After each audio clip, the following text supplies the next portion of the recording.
World cup 2023 दुनियाई cricket का सबसे बड़ा टाकरा आज होगा। अहमदाबाद के नरेंद्र मोदी स्टेडियम में पाकिस्तान और भारत के दरमियान घमासान का रन पड़ेगा।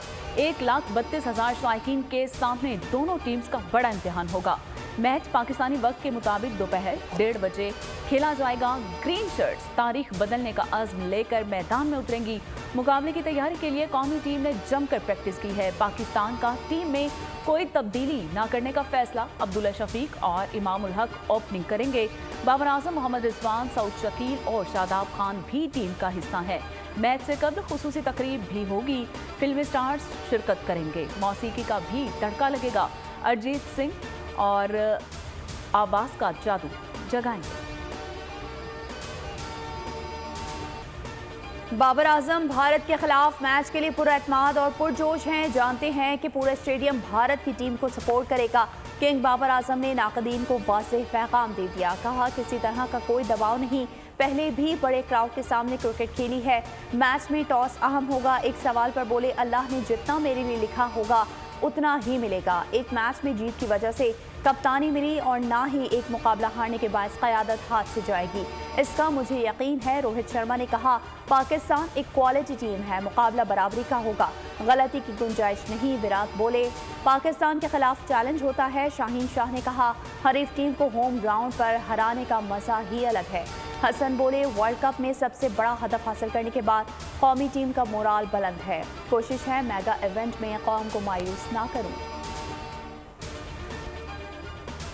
आई थिंक बैटिंग में मोहम्मद रिजवान टेम्परामेंट बहुत बढ़िया है, खेलते बहुत बढ़िया है, स्टैमिना बढ़िया है। लास्ट मैच में जैसे हमने देखा बहुत दबा के बैटिंग करी, चोटिल हुए बट फिर भी खेलते रहे, continued batting and took Pakistan to a famous victory. It's the highest total which has ever been chased. I think Shaheen Shah Afridi from a bowling perspective and Rizwan from a batting.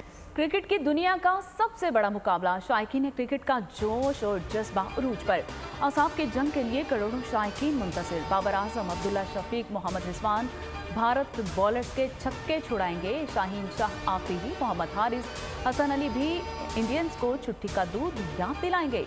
शायकीन cricket पर उम्मीद है, कहते हैं कि इंशाअल्लाह भारत पाकिस्तान होम ग्राउंड पर भारत को धूल चटाएगा।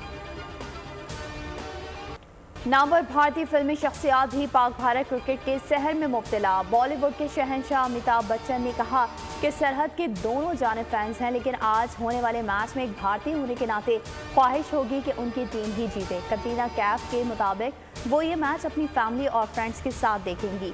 दीगर अदाकारों ने भी पाक भारत क्रिकेट मैच में गहरी दिलचस्पी का इजहार किया।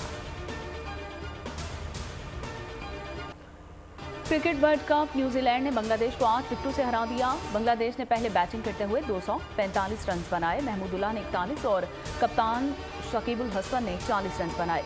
लोकी फर्गूसन के 3 और फ्रेंच बुलेट और मैरिट हेनरी के 2 शिकार। इसराइली फौज की दरिंदगी का 8वां रोज। गजा पर सहयोनी फोर्सेस की वहशियाना बमबारी, शहर मलबे के ढेर में तब्दील। स्कूल, मसाजिद, अस्पताल सब कुछ तबाह बर्बाद हो गए। इसराइली हमलों में शहीद फ़लस्तीनियों की तादाद 1900 तक जा पहुंची। शहदा में 500 से ज़ायद बच्चे और 300 के लगभग ख़वातीन भी शामिल। 7138 जख्मी। अस्पताल लाशों और जख्मियों से भर गए। नमाज जुमा भी अदा ना करने दी गई। गैर इंसानी नाकाबंदी से अद्वियात और खुराक की क़िल्लत शदीद हो गई। ह्यूमन राइट्स वॉच की गजा पर हमलों में सफ़ेद फॉस्फोरस इस्तेमाल करने की तस्दीक। एमनेस्टी इंटरनेशनल ने सफ़ेद फॉस्फोरस से हमलों की तहक़ीक़ात शुरू कर दी। मगरबी किनारों में भी गोलाबारी से शहीद फ़लस्तीनियों की तादाद 49 हो गई। इसराइली फौज की इंतहा पसंदी उरूज को पहुंच गई है। इंसानियत ही भूल गई। गजा से इन्हला का अल्टीमेटम खत्म होने से कबल ही फ़लस्तीनियों के काफिलों पर हमले। इसराइली फौज के ताज़ा हमलों में 70 फ़लस्तीनी शहीद और कई दर्जन जख्मी हो गए हैं। शोहदा में ज़्यादातर ख़वातीन और बच्चे शामिल हैं। सेक्रेटरी जनरल अक़वाम मुत्तहिदा एंटोनियो गुतरस इसराइली बमबारी पर बरहम। कहा, इसराइल गजा में इंसानी तबाही को रोके और गजा से फ़लस्तीन के इन्हला का हुक्म वापस ले। तिब्बी अमले ने गजा छोड़ने से इनकार कर दिया। आलमी इदारा सेहत का कहना है कि जख्मी शहरियों का गजा से इन्हला नहीं, सजाए मौत देने के मुतरादिफ है। तुर्किया ने इन्हला का हुक्म नाकाबिल कबूल करार दे दिया और इसराइल से हुक्म वापस लेने का मुतालिबा कर दिया। हमास का ऑपरेशन तूफान अल-अक्सा जारी। दारुल हुकूमत तल अवीव के जुनूब में रॉकेट्स की बारिश, शहर सायरन की आवाज़ों से गूंज उठा।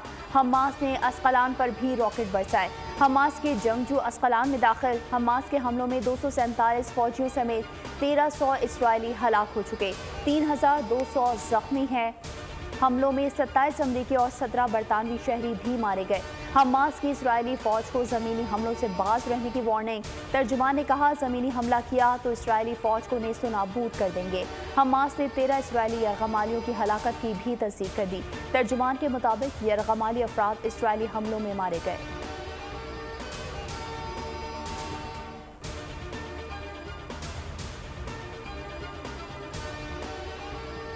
अमरीकी वज़ीर ख़ारजा एंटोनी ब्लिंकन और इसराइली वज़ीर आज़म नेतन्याहू का टेलीफोनिक राबिता। फ़लस्तीनियों की मुंतकली के लिए गज़ा में सेफ जोन्स कायम करने पर तबादला ख्याल।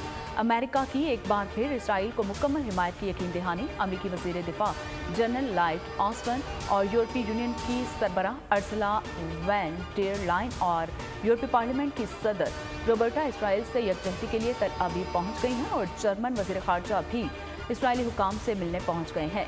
इसराइली हमलों पर चीन का रद्दअमल भी सामने आ गया है। चीनी वज़ीर ख़ारजा का कहना है कि इसराइल हमास तनाज़े में फ़लस्तीन के साथ नाइंसाफ़ी हो रही है। तनाज़े का हल आज़ाद रियासत का क़याम ही है।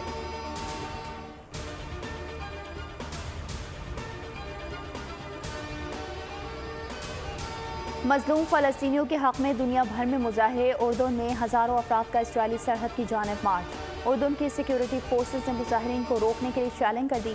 फ्रांस, यूनान, इंडोनेशिया, फ़िलिपाइन, ईरान, अमरीका और दीगर ममालिक में भी मुजाहिरों में फ्री फ़लस्तीन के नारे लगाए गए। इराक़ की अल तहरीर स्क्वायर पर हज़ारों अफराद का फ़लस्तीन के साथ इजहार यकजहती। टोक्यो के इस्लामिक सेंटर के बाहर भी इसराइल मुखालिफ मुजाहिरे। दूसरी जानब अल-अक्सा तूफ़ान से इसराइल में सियासी भूचाल। वज़ीर आज़म नेतन्याहू को सफाकी ले डूबी। अवामी हिमायत से महरूम 56% वोटर्स ने हुकूमत छोड़ने का मुतालबा कर दिया। काबीना के अरकान भी साथ छोड़ने लगे। साबिक अमरीकी सदर डोनाल्ड ट्रंप ने इसराइली वज़ीर दिफा को अहमक करार देते हुए नेतन्याहू के इस्तीफे का मुतालबा कर दिया।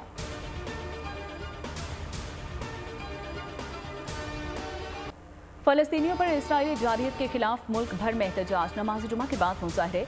आलमी बरादरी से फ़लस्तीनियों पर इसराइली मुजालिम रुकवाने का मुतालिबा।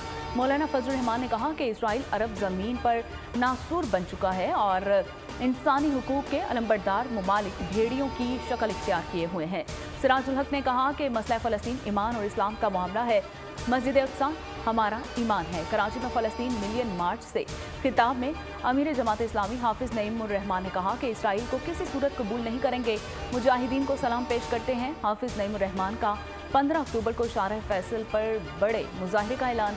पेशावर में इमामिया, जरगा और मजलिस वहदतुल मुस्लिमीन के ज़ेर एहतमाम फ़लस्तीनियों से यकजहती के लिए जुलूस निकाला गया।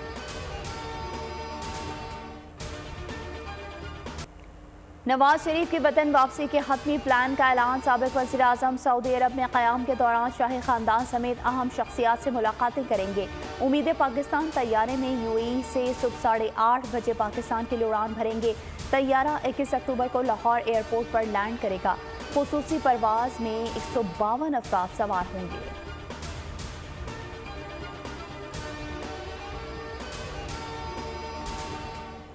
वो मेरे बच्चे मार रहे, मैं उनको मार रहा हूँ। रोज़ाना की बुनियाद पे आप देख ही रहे हैं कि उनके लोग मारे जा रहे हैं, हमारे लोगों की शादें हो रही हैं। कौन सी रुकावट, कौन सी बातचीत। रियासत पाकिस्तान इतनी तकड़ी है कि वो इंशाअल्लाह टीटीपी के साथ लड़ेगी, एक नहीं 100 साल तक।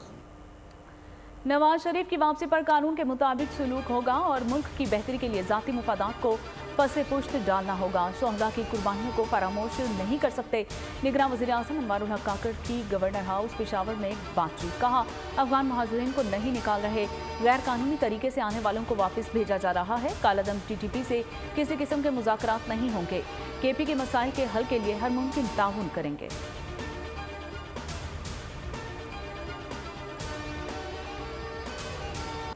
आपका बेटा नवाज शरीफ पाकिस्तान आ रहा है और जहां पर तरक्की का सफर खत्म किया गया था वहां से वो सफर शुरू होगा। 2013 में 20-20 घंटे की लोड शेडिंग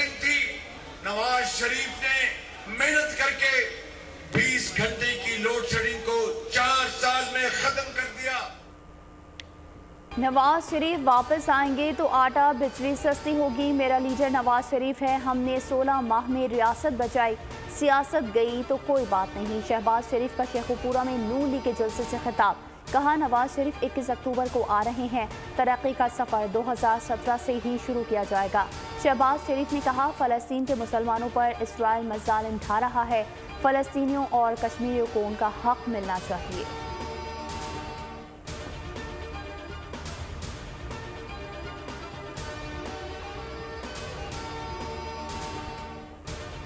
अवाम की खिदमत में सिर्फ नवाज शरीफ अहल करार पाए। महंगाई से निजात दिलाने में नवाज शरीफ के सिवा सब नाअहल साबित हुए। मरीम नवाज की यूसी चेयरमैन और काउंसलर्स और कारकुनान से बातचीत। नवाज शरीफ के इस्तकबाल की तैयारियों का जायजा लिया। सांगढ़ में जलसे से वीडियो लिंक खिताब में मरीम नवाज ने कहा कि मैशियत को तरक्की देने और महंगाई से निजात दिलाने वाला वापस आ रहा है। सिंध समेत पूरे पाकिस्तान की तरक्की की जमानत नवाज शरीफ है। साद रफीक ने रावलपिंडी में खिताब करते हुए कहा कि नवाज शरीफ की राह में रोड़े अटकाए गए हैं और चेयरमैन पीटीआई 2014 में रचाई गई साजिश का हिस्सा है। मुत्तहिद और कितनी ताकतवर है वो शायद माजी में कहीं नहीं, कभी भी नहीं थी। आज इसके फैसले यहाँ हो रहे हैं। कोई फोन कॉल पर हमें मजलूम पिसे हुए लोगों को इस महंगाई के दलदल से कोई अगर उम्मीद की किरण बाकी रह गई है तो वो वाहिद जमात एमक्यूएम पाकिस्तान है। एमक्यूएम पाकिस्तान जितनी मजबूत है उतनी माजी में नहीं थी। फैसले अब यहाँ हो रहे हैं। कोई फ़ोन पर हिदायत नहीं दे रहा और ये वाहिद जमात है जो मुल्क को महंगाई के दलदल से निकालेगी। मुस्तफ़ा कमाल की न्यूज़ कॉन्फ्रेंस। कहा कोई ऐसा फैसला नहीं करेंगे कि आने वाली नस्लें खमियाजा भुगतें। इलेक्शन में भरपूर हिस्सा लेंगे। ताकत बैलेट के जरिए आएगी, कोई और तरीका नहीं। पाकिस्तान पीपल्स पार्टी ने इतने साल में कराची को एक कतरा पानी नहीं दिया। हमारा पानी चोरी करके हमें ही बेचा जा रहा है। इलेक्शन में जुल्म को रेजा रेजा कर देंगे।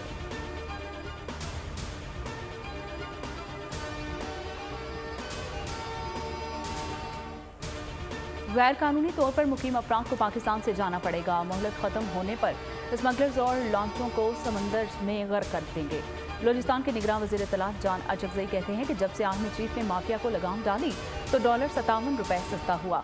चमन बॉर्डर से रोजाना 25 खानदान वापस जा रहे हैं। गैर कानूनी मुकीम गैर मुल्कियों के इनहला की वतन मोहलत खत्म होने में 18 रोज बाकी है। निगरान वज़ीर दाखिला सरफराज भुट्टी कहते हैं कि जो जाना चाहता है 31 अक्टूबर तक खुद चला जाए। डेडलाइन खत्म होने के बाद कोई समझौता नहीं होगा।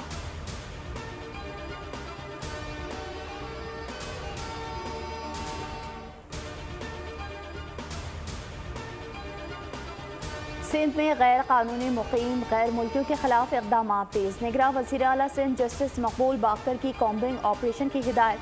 अमन आमा से मुतालिक इजलास में मकबूल बाकर ने हिदायत की कि सूबाई मरदमशुमारी कमिश्नर से रिकॉर्ड हासिल किया जाए। इजलास में मोटरसाइकिलों में ट्रैकर लगाने का फैसला किया गया। वज़ीर आला का कहना था कि सिंध हुकूमत मोटर व्हीकल ऑर्डिनेंस में ज़रूरी तरमीम कर चुकी है। वज़ारत सनअत व तिजारत मोटरसाइकिलों और कारों में ट्रैकर लगाने को लाजमी करार दे।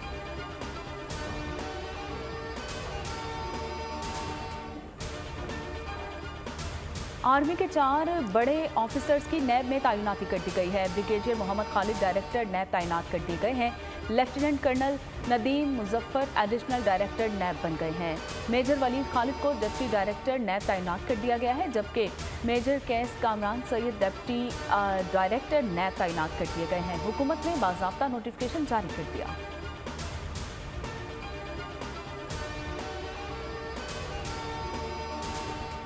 कराची के इलाके सोहराब गोट में झगड़े के दौरान फायरिंग का वाकया, 5 अफराद जख्मी। पुलिस के मुताबिक झगड़ा सियासी जमात का दफ्तर खोलने पर हुआ।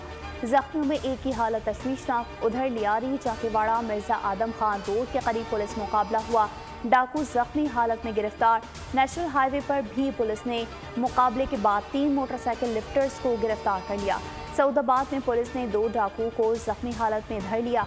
खारादर में नामालूम मुलजिमान ने फायरिंग करके हमास हारून नामी शख्स को कत्ल कर दिया। तारिक रोड पर डकैती मज़ाहमत पर फायरिंग से अशरफ नामी शहरी जख्मी।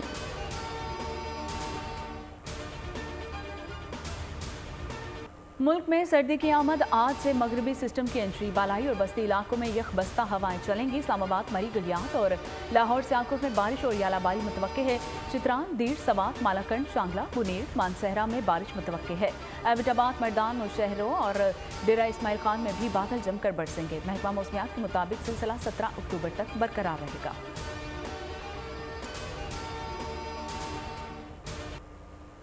हानिया में ट्रेंड फॉलो करने से बाज ना आई अदाकारा ने खूबसूरत ट्रांसफॉर्मेशन की वीडियो पोस्ट कर दी। मद्दाहों को डिम्पल क्वीन का अंदाज भा गया। और खतरनाक ताकतों ने धरती पर कहर ढा दिया। इंसान अपनी बका की खतरनाक जंग लड़ेंगे। हॉलीवुड साइंस फिक्शन फिल्म नारिक लेगेसी ऑफ मॉन्स्टर्स का ट्रेलर जारी। फिल्म 17 नवंबर को रिलीज की जाएगी।